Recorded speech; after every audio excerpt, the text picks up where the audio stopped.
Hi guys, welcome back to Advanced UI Techniques. My name is Neil Pearce and this is lesson 3 where we're going to create our corner caps or corner elements and our drop shadow for our slider. So here we are then with our background all done, and then we need to open up our layers palette, make sure that slider group is selected, and we're going to create a new layer above that, and we're just going to call this corner cap. If I can spell that right, corner cap. And then we're going to go over to our rounded rectangle tool. Doesn't matter about this, the foreground, but let's set it to black, that way we can see better. Then we're going to turn off shape layers, and we're going to choose fill pixels, this end one here. Then we're going to make sure that radius is set to 6 pixels. That's okay. Then what we're going to do, we're going to drag out a little shape, holding down the shift key, so it makes this a square, and that looks good to me. What I'm going to do, then I'll choose the move tool, and just going to drag this out of the way, just so I can get a little bit of, in fact, just do it in there. Then I'm going to choose the rectangle marquee tool.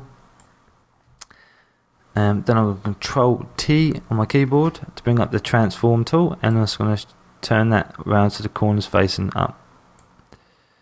Then with my rectangle marquee tool, I'm just going to click and drag over the half of that. I'm just going to chop it in half and press delete. Excellent. And then with the V tool, I'm going to position that back over here. Control T, and it's going to shift that around again.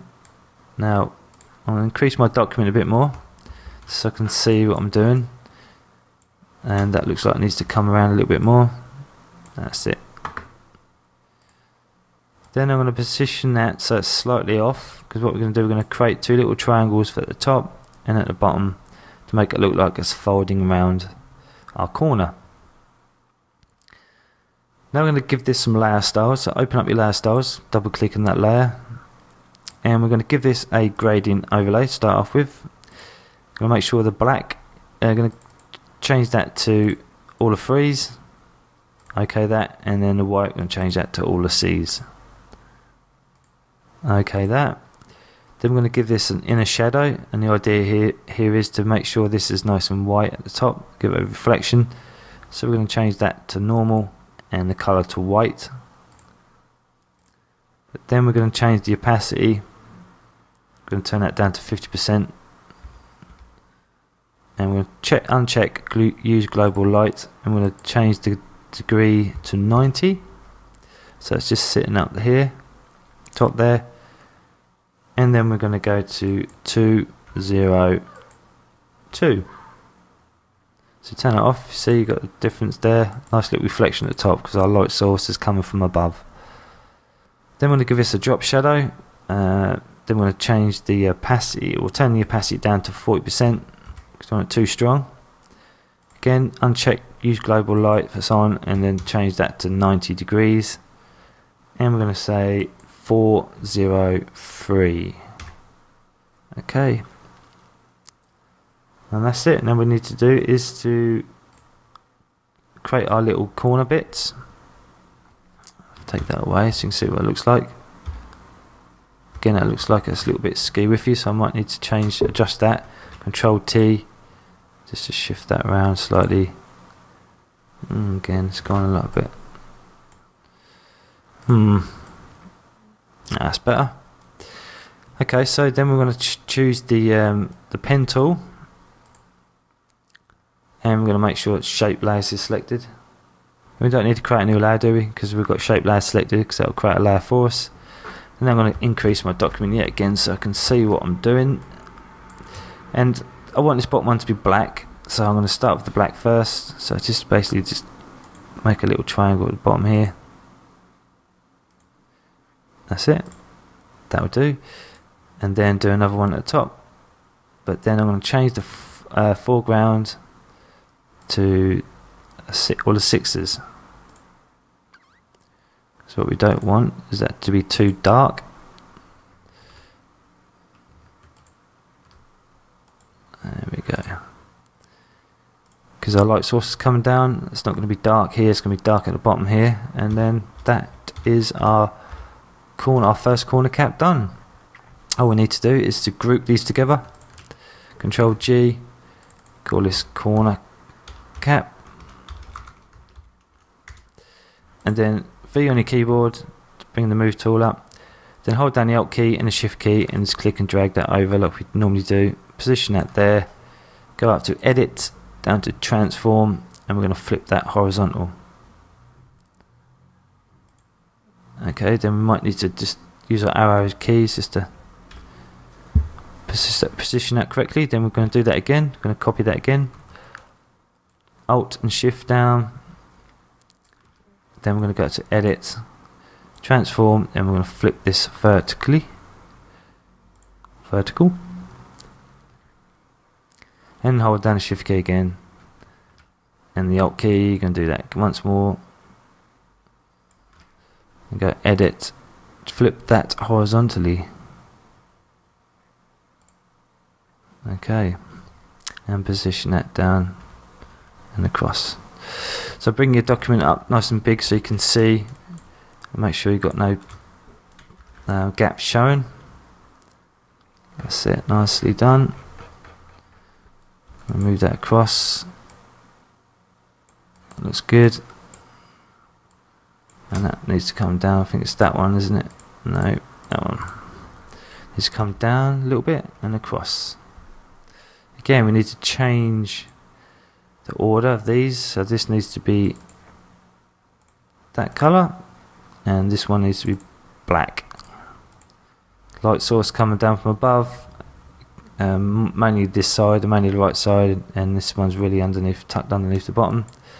And we'll do that to the next one over here, which is this one, I believe. Yeah. Again, change that to light colour and that one to black. Right then, next up then is to create our shadows. But as you can see, this these corner caps really do finish this border off nicely. And you can we'll add some little elements to this later on. But for now, we'll just finish up our shadows, and then we can crack on with the other bits. So create a new layer. We're going to drag that layer underneath our slider. We won't call it anything at the moment. Then change the foreground to black, and choose our rectangle marquee tool. And what we're going to do, we're going to drag out a selection the same width. Actually, will come in the same width as our inner section. Okay, and we'll come down about there. Fill out with the paint bucket tool. So click G on your keyboard, bring up the paint bucket tool, and click in there. Control D to deselect, then go up to Edit, Transform, and we're going to choose Perspective. And what we're going to do, we're going to drag that in around about there. Then we're going to go to Edit, down to Transform again, and we're going to choose Warp. And with Warp, you can just grab it anywhere and you can warp it. Quite a nice little tool. But what we're going to do, we're going to grab the middle, right down the bottom here, and just going to push that up to about there. We might need to move the whole thing, so select the move tool, holding down the Shift key so it doesn't go anywhere, and I'm just going to position it like that. Then what we need to do is go to Filter, go down to Blur, Gaussian Blur, and we'll probably blur this up where we had it, I suppose 10. Select that 10, look pretty good there. Okay, that, then bring down the opacity probably to about 40%, perhaps 50. And what I'm going to do, I'm going to Control T on my keyboard, and I'm just going to squeeze that up. And as you can see, that straightens it up quite nicely. It's not so bent now. And I'm going to bring that up slightly a bit more with the arrow tools on the keyboard. Excellent. So what we're missing now then is some shadows for our corner caps. I'm going to call this one main shadow, what we just did. And then create a new layer above that, and we're going to choose the elliptic marquee tool, and we're just going to drag out a little selection round about there, fill that again with black. I'm going to use the same blur as we did before, and that should be saved in our settings. So if you go to filter, you'll see that Gaussian blur at the top here is still set. You can press Ctrl F on your keyboard or just click that, and that'll set the same blur as what we had before. And then we're going to bring that opacity down in the layers palette to about 45, perhaps 35. We'll do 40. We'll do 40. That looks good. And position that up there like that. Okay, then just make a copy of that. You choose the move tool, Alt key and Shift key, stop it from going anywhere, and just move that across like that. And we'll name this right shadow, and this one left shadow. And let's group them together, of course, and call them shadows. And that's our layers palette, nice and organized, and our corner caps and shadows done. That's it. In our next lesson, we'll create the arrows and the little dots at the bottom, the navigation dots at the bottom there. So I hope you enjoyed this lesson, and thanks for listening, and we'll see you in the next lesson.